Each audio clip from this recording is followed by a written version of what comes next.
Jurista Hélder Chiuto considera que Manuel Rebelache assassinou socioeconomicamente várias famílias angolanas. Parlamento debate papel da comunicação social. Para a atualidade internacional, na Itália, centenas de pessoas protestam contra o confinamento. O desenvolvimento vai seguir daqui a pouco nesta síntese informativa.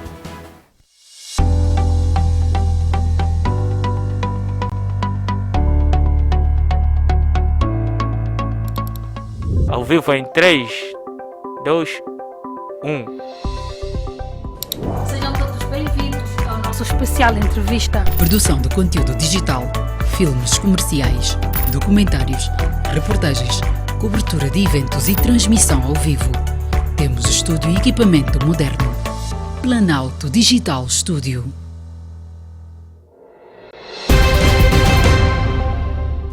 Boa tarde e bem-vindo ao Desenvolvimento. O jurista Hélder Chiuto considerou em entrevista à Camunda News que a pena de prisão atribuída a Manuel Rebelache, antigo diretor-geral do extinto Gabinete de Revitalização da Comunicação Institucional e Marketing da Administração, conhecido por Gracima, foi razoável, tendo considerado que o ex-governante assassinou socioeconomicamente várias famílias.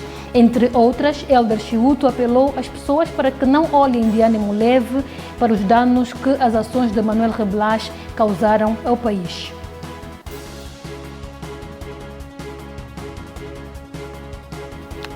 Bem, objetivamente, respondendo à questão que me coloca, eu penso que não.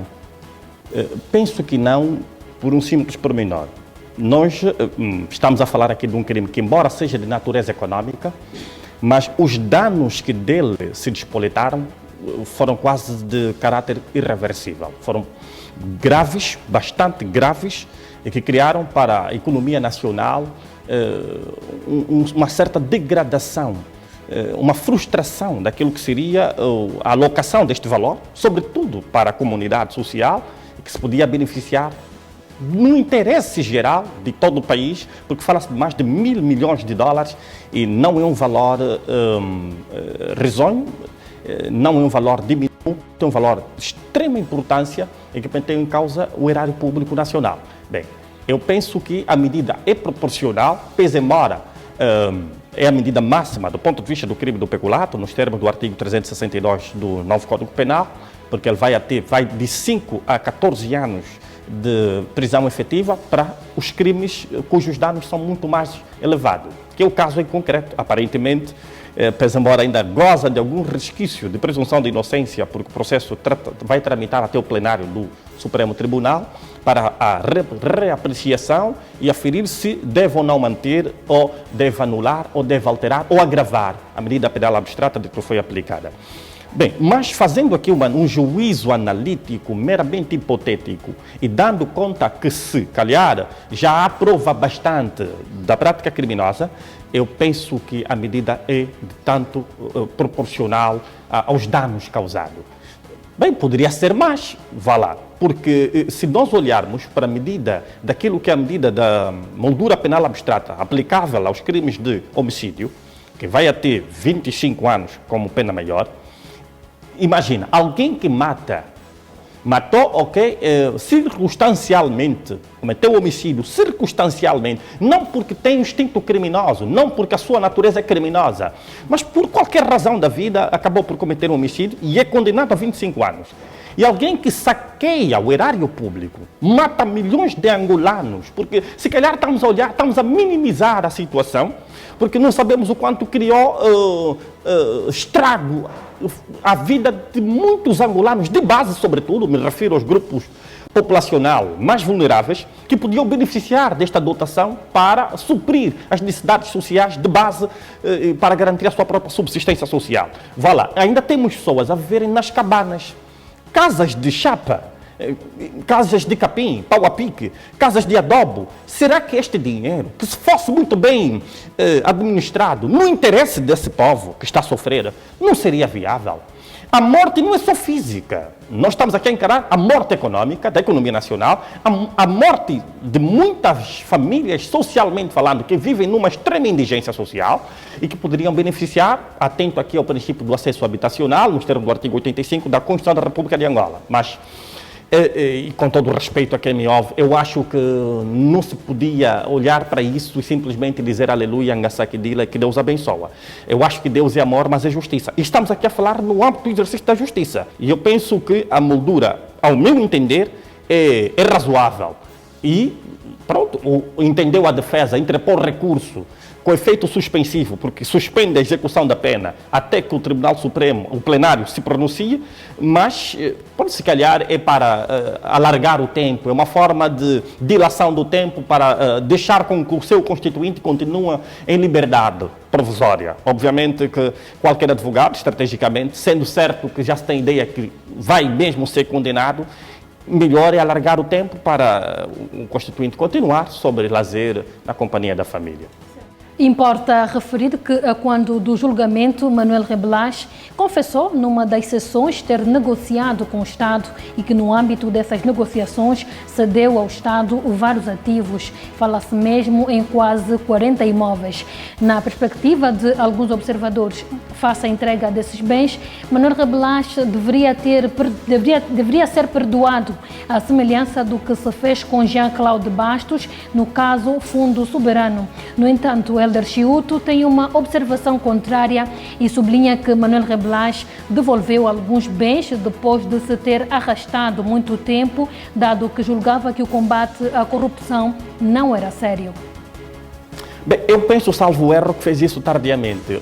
Esta colaboração manifestou-se extemporânea, porquanto não foi feito na devida data, porque, como sabe, primeiro surge, por beneplácito do titular do Poder Executivo, uma lei sob sua proposta de repartimento voluntário dos capitais, dos ativos que estas supostas pessoas tinham ilicitamente retraído do património público nacional, do erário público. As pessoas pensaram, na altura, que se calhar se tratava de mais um jogo de encenação, que era uma brincadeira, não quiseram, e com todo o respeito e entre aspas, colaborar na devida altura. Então vem a lei do repartimento coercivo. Nesta fase de coercibilidade, todo tipo de negociação já cai em terra, porque já não manifesta expressa vontade deliberada do indivíduo de querer colaborar de per si com o Estado. Bem, o Estado entendeu que já não é tempo de graça, tinha que lançar mão aos instrumentos à sua disposição para exigir, obrigando, mesmo não querendo, o ator, suposto infrator do crime, a repatriar todos os bens que ilicitamente se locupletou da esfera jurídico-patrimonial do Estado. Penso que foi extemporâneo. Agora, poderia sim merecer de uma atenuante, se calhar, não digo especial, mas atenuante do ponto de vista geral, para que se reduzisse a moldura penal que podia ser aplicada. Não foi esse o entendimento, se calhar, do Tribunal. O Ministério Público, dentro daquilo que foi a sua acusação, pediu que se aplicasse até 14 anos e o mínimo de 5 anos, salvo erro. O Tribunal entendeu aplicar a pena máxima. Apesar de condenados, Manuel Rebelache e o seu então assistente administrativo Hilário Gaspar Santos aguardam em liberdade a decisão do Tribunal de Segunda Instância sobre o recurso interposto e, para Elder Chiuto, os mesmos podem permanecer em liberdade por mais 6 meses, dado o excesso de recursos existentes. Bem, eu penso que, liberdade é liberdade, e as pessoas, por mais que estejam sendo indiciadas sobre qualquer tipo de crime, enquanto tiverem liberdade, é sempre salutar de par si.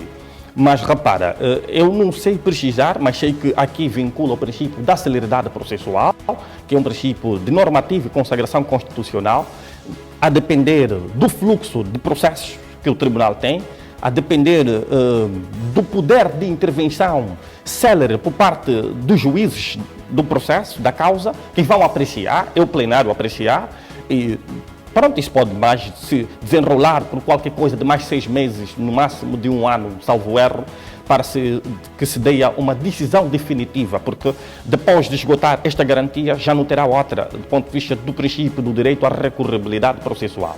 E penso que aí esgota-se, a não ser que pode se levantar um outro incidente de âmbito constitucional para que lhe possibilite ou lhe dê o direito de recorrer, nesse caso a defesa, ao Tribunal Constitucional. Penso não haver, se calhar, salvo o melhor entendimento, vai depender do esgotamento de todas as armas que se tem em defesa, para que se possa depois dali também arguir os meandros para defender a causa do seu constituinte. Mas acredito eu que dificilmente o tribunal, o plenário vai querer baixar a moldura. Pode, ainda sob risco, se calhar agravar a moldura, mas é possível que se mantenha a moldura em causa, uma vez que, mesmo tardiamente, o Manuel Rebelache entendeu tentar colaborar com o Estado.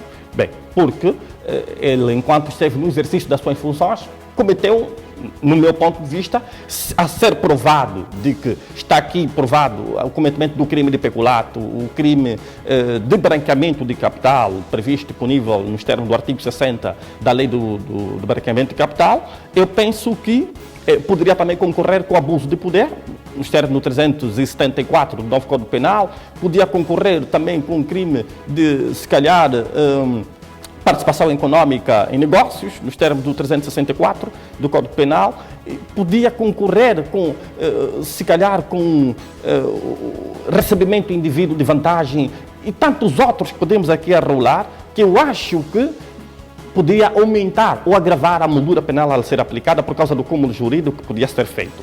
Mas pronto, não foi esse o entendimento do tribunal, nós não ficamos orgulhosos pela situação, mas justiça é justiça, e não se confunde com justiça. Acredito que, se não tivesse qualquer envolvimento direto neste dossiê, a situação se calhar não chegaria ao extremo. Agora, eu sinto que o tribunal não foi um tanto quanto flexível quanto ao seu assistente. Porque, vá lá, sabendo-se que estava este indivíduo, o senhor Santos, sobre, que atenta ao princípio da supraordinação hierárquica, não tinha poder decisório, estava sob subordinação funcional e hierárquica de Manuel Rebelache, este indivíduo estava no exercício legítimo de uma ordem superior. Aqui vai cair no âmbito quer das causas de justificação do facto ou de exclusão da ilicitude. Penso que é este o meu entendimento. Para este assistente de Manuel Rebelache, podia-se ponderar o máximo possível a aplicação da moldura penal. Penso que apanhou até 10 anos e para mim, no meu ponto de vista, foi excessiva a moldura. Mas não foi este o entendimento do tribunal. Se calhar teve com participação deliberada, consciente, entendeu por cumplicidade fazer parte do esquema de que se criou para assassinar o erário público. E este é um problema que não se podia deixar em branco, e o Estado entendeu lançar mão para responsabilizar severamente os seus detratores. De referir que o caso Gracima não é o único processo movido no âmbito do combate à corrupção. Entre os casos abertos, no quadro desse combate, estão os casos 500 milhões, que envolve o antigo PCA do Fundo Soberano, José Filomeno dos Santos, filho do antigo Presidente da República, bem como processos em que estão envolvidos o antigo Ministro dos Transportes, Augusto Tomás, Carlos de São Vicente e algumas pessoas próximas a José Eduardo dos Santos, o que leva vários analistas a deduzirem que o combate à corrupção seja seletivo. Mas, para Hélder Chiuto, a seletividade processual do ponto de vista jurídico é normal e não acredita que seja politicamente motivado. Eu não sei o que as pessoas definem e entendem sobre seletividade. Todo processo em regime de regra é seletivo. Tem que selecionar os mais complexos dos menos complexos, os mais bicudos dos menos bicudos. O que tem que haver é que todos devem merecer da mesma promoção do ponto de vista da ação processual, mas nem todos vão merecer o mesmo carisma, o mesmo impacto mediático do que esses têm tido. Repara, há uns que, pela sua própria natureza, pelo grau de envolvimento de culpabilidade do agente criminoso e pela qualidade do agente, leva com que se torne um pouco mais impactante do ponto de vista daquilo que é a análise processual e o próprio juízo social de que se faz em esta pública. Mas há outros que não vão merecer a mesma graça. Se calhar ocorre todo o processo em fase inicial, decorre sob o princípio do segredo de justiça. É possível que esses outros processos ainda não chegaram a conhecimento público, mas estão a tramitar do ponto de vista processual. Não significa que não vão ser feitos justiça. Uns estão sob investigação. E os processos sob investigação ainda não é um processo propriamente dito. Está sobre inquirição, sobre averiguação. Só depois é que se forma o tal processo para se dar provimento processual. Ora, também acho que é justo que qualquer um de que tiver implicância, seja ele quem for, não deve haver aqui nepotismo, não deve haver aqui tráfico de influência, não deve haver aqui acobertamento de uns e de outros não. Em igualdade de circunstância, de paridade e de tratamento, devem ser os processos tratados, sim, com justiça. É isso que nós concordamos. Agora, uns terão o impacto que está a ter este processo Grissima por causa da qualidade do sujeito e dos valores envolvidos dentro desse esquema. Agora, outros, como quem rouba galinha, não se compara com quem comete um homicídio. Obviamente que a forma de tratamento dos processos é em razão da gravidade dos danos que se cria e a qualidade dos próprios sujeitos. Agora, quanto a Manuel São Vicente, eu penso que a Justiça está a trabalhar naquilo que se apurar, em homenagem ao princípio da mediação, em sede de processo penal, que junto de julgamento, em fase de julgamento, vai se apurar se tem ou não culpabilidade, se deve ou não ser afastada as acusações que contra ele recaem, em face às provas acarreadas, deve ou não ter provimento, isso só em última instância se vai provar. Mas não se espantemos que no final, qualquer um deles seja ilibado. Pode o plenário entender que não há provas suficientes, à semelhança do que ocorreu em Portugal, com José Sócrates, em que o juiz disse que as provas são insuficientes e não pode ser responsabilizado. Isso pode não significar para nós sentimento de justiça, mas a justiça é assim, dura lex, serde lex. Jurista Hélder Chiuto considera que Manuel Rebelash assassinou socioeconomicamente várias famílias angolanas.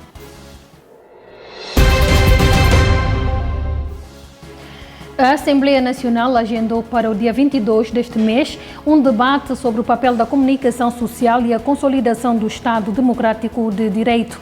O debate foi proposto nesta segunda-feira pela UNITA durante a Conferência de Líderes Parlamentares.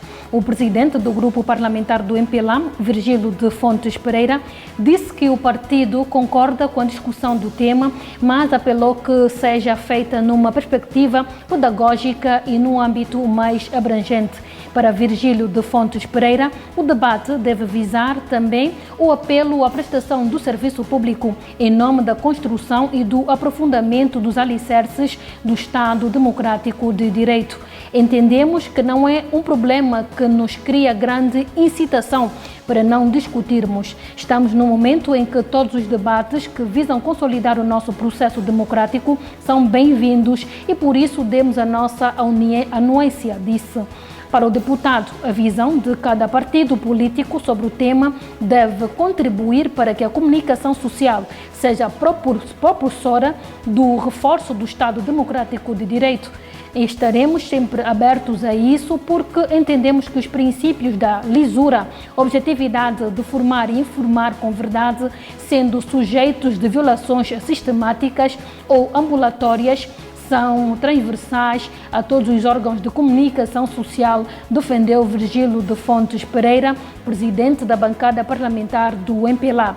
Importa referir que a UNITA e outras forças na oposição, bem como a sociedade civil, têm manifestado indignação quanto ao trabalho desenvolvido pela Televisão Pública de Angola, Jornal de Angola, Rádio Nacional de Angola e a ANGOP, órgãos que, na qualidade de instituições públicas, constam com a contribuição financeira de todos os cidadãos.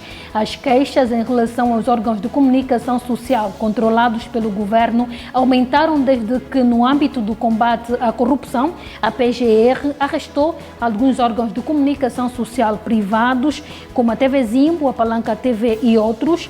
E o facto é que estes órgãos, neste caso, enquanto geridos por privados, davam voz, além do partido no poder, aos líderes na oposição. As atividades dos partidos na oposição eram emitidas com algum rigor recomendado pelos manuais do jornalismo e de acordo com as exigências legais, mas desde que estes órgãos passaram a ser controlados pelo Estado, as atividades dos partidos na oposição passaram a ser ser preteridas. Entretanto, para lá das queixas sobre a atuação dos órgãos de comunicação social públicos, existem em alguns círculos queixas sobre a atuação da Rádio Despertar, uma emissora privada detida por elementos com ligação à UNITA. No quadro do rigor jornalístico, fala-se que a referida rádio promove debate cujo painel é amplamente preenchido por elementos ligados à oposição, além de alegadamente dar excessivo espaço de antena à UNITA em detrimento do MPLA.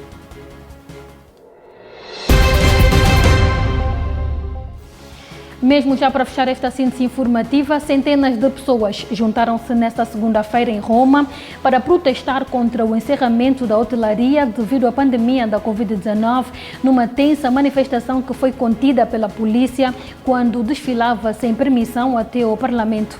A manifestação foi convocada pelo movimento Eu Abro, que reúne empresários da hotelaria, trabalhadores independentes e figuras do mundo do desporto e da cultura que tenham sido afetados pelo encerramento das suas atividades há vários meses como medida de contenção no combate à propagação do novo coronavírus.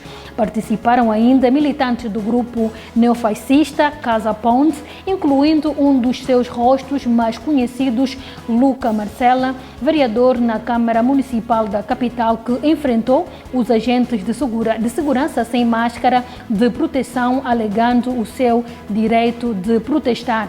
Cerca de 500 pessoas, vindas de várias cidades do país, reuniram-se numa das praças centrais de Roma para se dirigirem ao Parlamento quando foram confrontadas com um cordão policial que impediu o seu avanço, gerando momentos de tensão.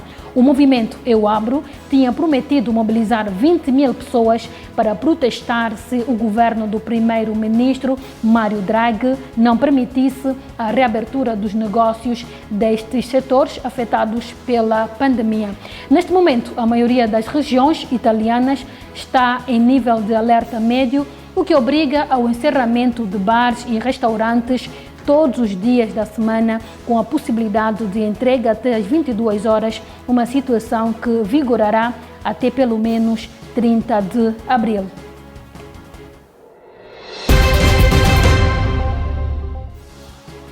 É sempre um prazer mantê-lo informado. Fica do outro lado porque nós voltamos com mais informação.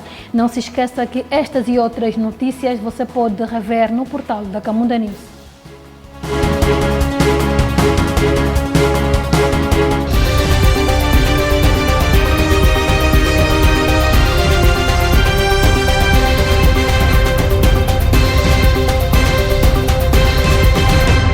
Camunda News, informação atualizada e cidadania.